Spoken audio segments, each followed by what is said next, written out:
Shalom a todos, mi nombre es Cielo Rocha y soy una servidora del grupo de Jóvenes Peregrinando. Esta es mi aportación de la carta a los romanos en el capítulo 7, en los versos del 1 al 6. Entonces empezaremos con el primer versículo y habla de la Torá para el que vive. Y el versículo dice: ¿No sabéis, hermanos, porque hablo a los que conocen la Torá, que la Torá tiene dominio sobre el hombre mientras éste vive? Como vemos en esta primera parte, Pablo se dirige a ellos como conocedores de la Torá y por lo tanto tiene peso y dominio sobre la carne, tanto la ley de la carne, que se refiere a todo lo que este mundo contiene, como la celestial, que es la verdadera ley, la ley que da vida. Cuando dice mientras éste vive, sabemos que nuestras transgresiones y nuestro servicio se cuenta si esta carne todavía respira, si aún estamos vivos, debido a que tenemos conciencia y razones sobre nuestras acciones. Cuando morimos, somos incapaces de nada por obvias razones. No se dice porque cuando morimos, nuestro cuerpo o nuestro tiempo en esta tierra ha terminado. Luego tenemos el verso 2, que habla acerca del matrimonio. Y dice: porque la mujer casada está ligada por la ley de su marido mientras éste vive, pero si el marido muere, ella queda libre de la ley de su marido. Aquí Pablo usa el ejemplo de la unión matrimonial o la unión entre un varón y una varona como un ejemplo entre la Torá, Yeshua y el pecado. Si una mujer se une a su esposo, debe aferrarse a él, porque son uno, y el hombre es la cabeza de la mujer, así como Yeshua es la cabeza de nuestro matrimonio y debemos someternos a él. En el siguiente versículo habla de la alusión al pecado o al adulterio. Y dice: así que, si viviendo su marido, ella se casare con otro hombre, será llamada adúltera. Pero si su marido muriere, ella queda libre de esta ley, para que no sea adúltera, aunque esté casada con otro hombre. Entonces, si él muere, ella está libre de ser juzgada por el adulterio y si decide reunirse con otro hombre. Pero si él todavía está vivo y ella se une con otro hombre, ella será acusada de adulterio, por lo que al tener a su esposo y estar en una unión, se une con otro. También lo hace la ley del pecado o de la carne. Antes de conocer al Mesías, estamos en la unión con las tinieblas y con el mundo. Cuando este marido murió, cuando este antiguo hombre muere, entramos en un nuevo matrimonio y una nueva comunión con Yeshua, un nuevo esposo. Y debemos ser una mujer fiel a él, porque es nuestra cabeza, nuestro varón. En el siguiente versículo habla de la ley carnal.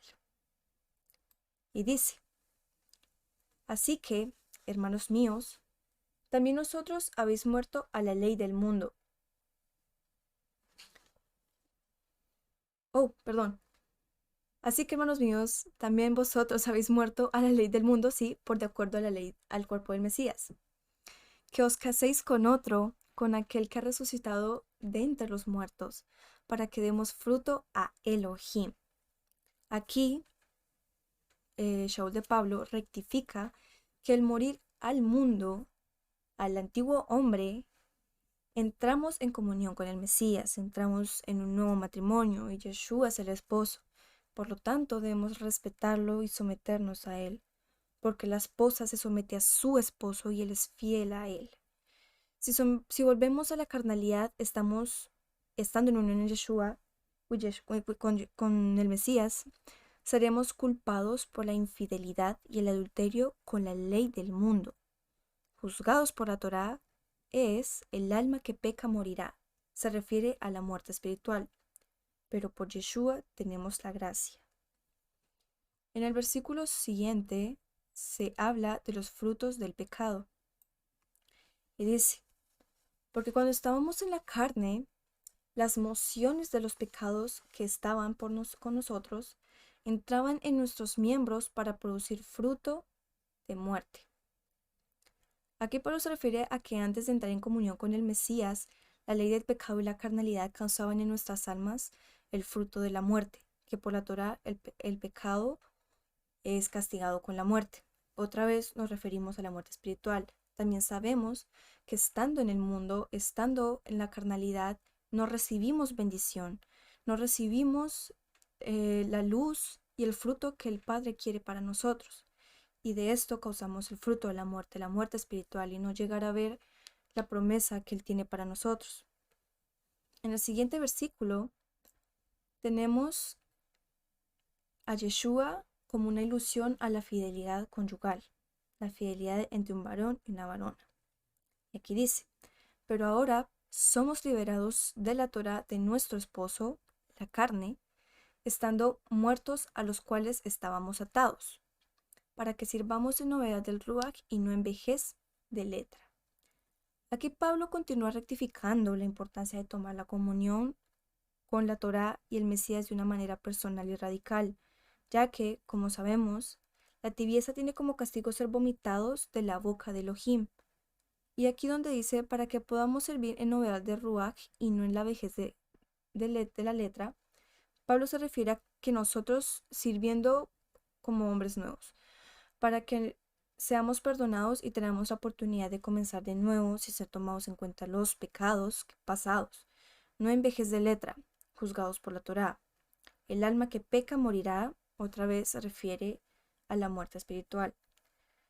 Se nos perdona para ser hombres nuevos, para servir al poderoso, al eterno todopoderoso, con todas nuestras fuerzas, con toda nuestra mente y con todo nuestro corazón, y con todo nuestro cuerpo y la razón para exaltarlo y servirlo a Él. No como las naciones, sino como lo indica la Torá y nos indica el Mesías como nuestra cabeza que debemos ser, sirviendo en integridad, santidad y con voluntad. Este tema es usado por las iglesias y por la religión para tergiversarse. No son los oyentes, sino los hacedores los que serán justificados. Pero ahora la fe vino a salvarnos, una fe obediente. Los religiosos tienen mandamientos y profecías huecas y vanas, desobedientes y llenas de emociones y filosofías, palabras del hombre. La fe bíblica es tener seguridad, una obediencia a lo que dice el Eterno, y el que lo escucha cree que es verdadero y seguro, y se aferra a él, cree en él. Un ejemplo lo tenemos en Hebreos en el capítulo 11 de los versos o los versículos del 6 al 8. Y dice, ahora bien, sin fe es imposible complacerlo, porque el que viene a Elohim debe creer que existe y que recompensa a los que le buscan.